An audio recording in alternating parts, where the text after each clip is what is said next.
Mint levél a közjátszik a legény eje olyan.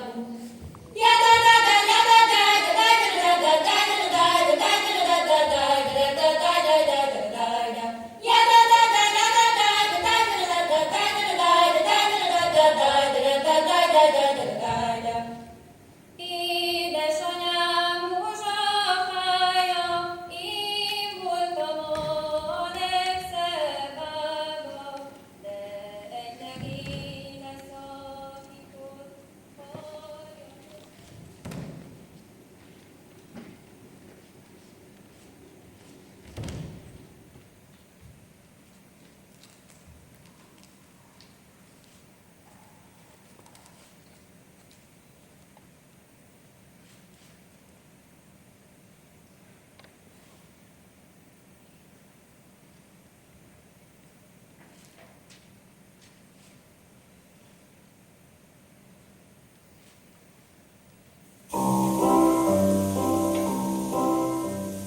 כשאני לא מצליח להירדם, ומחשבות יוצאות ונכנסות, אני יושב על המיטה שלי וסופר כבשים, ולפעמים גם כבשות.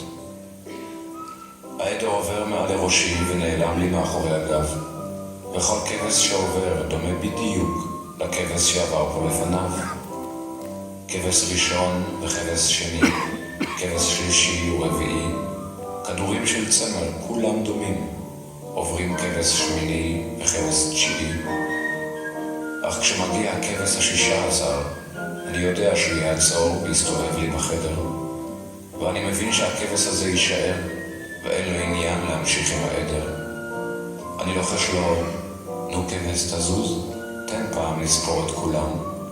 אבל הוא לא זז, והכבש ה-16 הוא בדרך כלל הכבש שאיתו אני נרדם.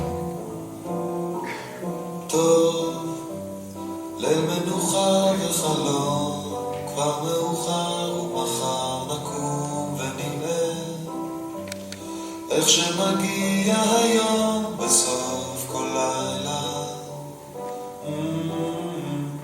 טוב, חושך נפל על הרחוב, רק הירח משאיר את אורו הצהוב, צרצר מצרצר צרצור